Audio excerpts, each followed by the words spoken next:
The alien universe is filled with all kinds of hybrids, especially the extended alien universe. But usually, it's Xenomorph DNA getting spliced with one other species to either form a regular drone or a Predalien, a runner, etc. And sometimes it's just a Xenomorph embryo merging with a lung. However, in Alien vs. Predator: Deadliest of the Species, a 12-issue miniseries from Dark Horse Comics, we got to see this whole new hybrid that had the features of all the three major species of the Alien vs. Predator universe, the third one being humans. This one was the Hatchling born from a trophy wife of a rich businessman. Not only that, the Hatchling could speak English, knew how to use predator and human weapons, and was essentially a good guy, so much so that even predators accepted the hybrid as an ally. And in this video, we're going to explore all there is to explore about the Hatchling. But before I begin, please consider hitting those like and subscribe buttons. Those two small clicks from you will help us tremendously in bringing you more of these marvelous videos. And now, let's begin. So the story Deadliest of the Species is actually about the camaraderie between this trophy wife, Karen Delacroix, and a female predator named Big Mama. And let me remind you, there have not been many of these featured in the stories, not even the comics and games, let alone the movies. And in order to better understand what the hybrid hatchling is all about and how it came into existence, I think it's important to quickly understand a bit of the backstory. So the story starts with Karen feeling all tormented and stuff about the countless dreams, or rather nightmares, of a Yautja, and it's not before long that these dreams take the shape of reality. Now, this may have had something to do with this super advanced AI named Toy that had the ability to turn dreams into reality.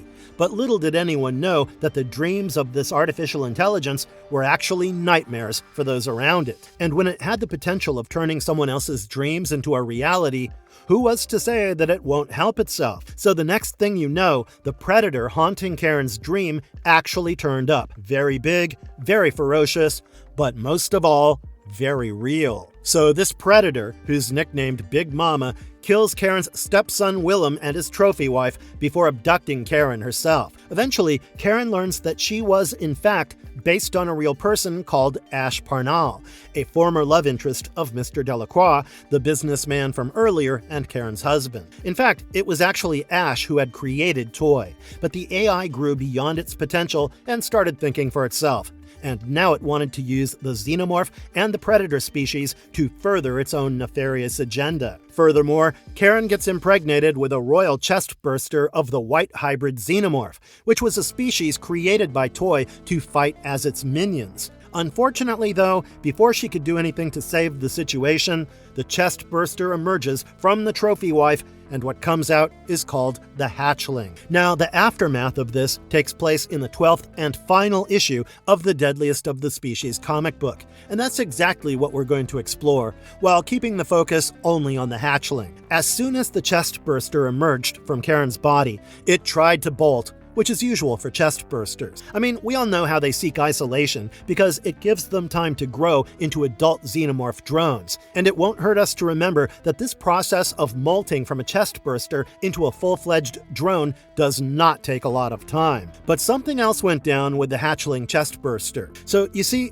there were like other characters too in this story, including a bunch of mercenaries who were also trying to fight back the white hybrids. Now, these mercenary women didn't know the truth about the hatchling just yet, and as soon as it came out of Karen's body, they tried to shoot it down, an eye for an eye. However, the creature managed to escape. But this is here that we first learn just how smart this hybrid chestburster was. You see, one of the women expresses shock at the fact that it seemed like the chestburster knew exactly where she was going to aim and fire, as if it could anticipate her move. But by now, it wasn't surprising to the others present there. They had seen creatures that could talk and use tools, so it wasn't really a big stretch to assume that this new chestburster could think as well. Nevertheless, the chestburster escapes, and the mercenaries, along with some help from the Predator and a Xenomorph Queen Mother, manage to annihilate the white hybrid drones.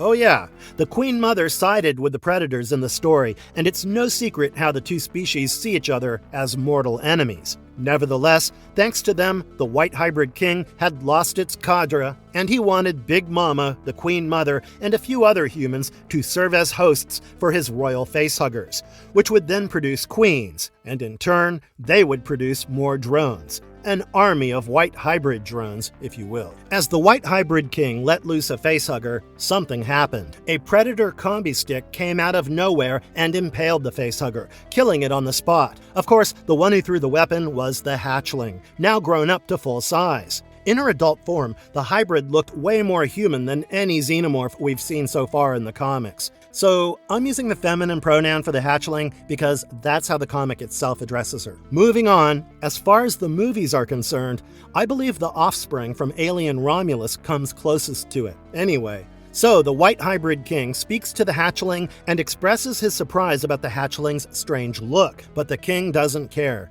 Everyone there was simply meat to him.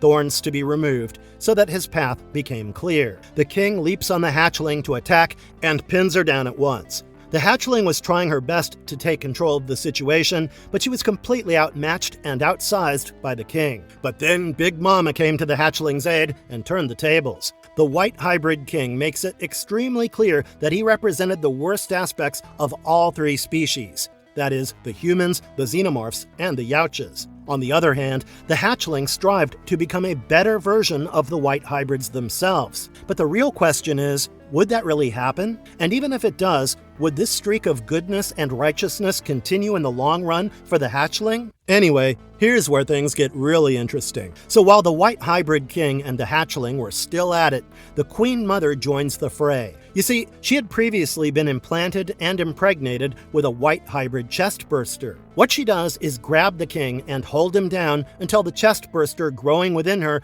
does its thing and erupts out of her body, killing her.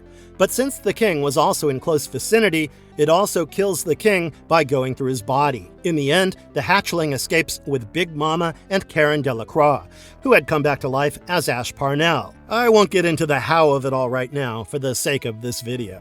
Marvelous verdict. Should you read Deadliest of the Species? Aliens vs. Predator, Deadliest of the Species opens with Karen Delacroix trapped in nightmares filled with aliens and predators. She isn't just anyone. She's the trophy wife of a billionaire industrialist, and in that world, appearances matter more than reality. A woman with public night terrors is a liability, so the solution is to treat her dreams as a problem to be fixed. Not long after, Karen is abducted by what looks like a predator, though the staff don't recognize the figure. From there, the story is less about the monsters and more about her strange journey. Chris Claremont came to this after the first big Aliens vs. Predator runs, a marquee writer trusted to carry the brand further. Instead of picking up that tight, action-driven style, he shifts the timeline into a future where aliens are already known. The opening issues spend time painting a world of corporate excess, with scenes that show how the rich live and the technology that they command. It's meant to be a tease, but it sets the tone for the rest of the series. Word-heavy, slow,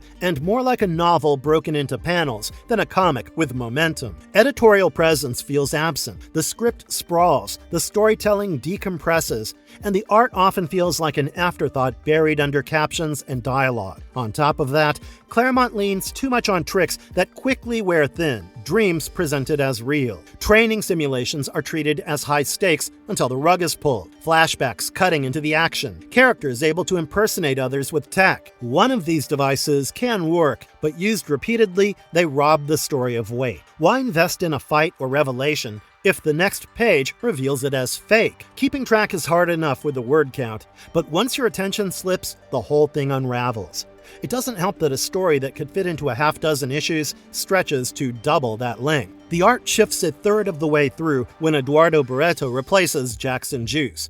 Juice would eventually grow into a strong artist, but in 1996, he wasn't there yet. Barreto handles the dense pages better, finding ways to give space to the dialogue without losing clarity. His takes on the aliens and predators actually look sharp and menacing, which lifts the book whenever they appear. The problem is, they hardly appear. Claremont centers on Karen and her shifting roles rather than the title creatures. She moves from one dangerous spot to another, and while that at least makes her someone readers can feel for, the supporting cast offer little. Most of them come across as smug, arrogant, and hard to distinguish from each other. Swap their dialogue bubbles around, and little changes. The voices feel interchangeable. After all that bloat, the conclusion comes suddenly. Readers who've kept track will probably guess the central twist long before it lands. The pace that dragged for so long suddenly cuts short, leaving little payoff for the investment. What could have been a bold expansion of the franchise instead feels flat, dulled further with time. Despite the occasional strong page of art,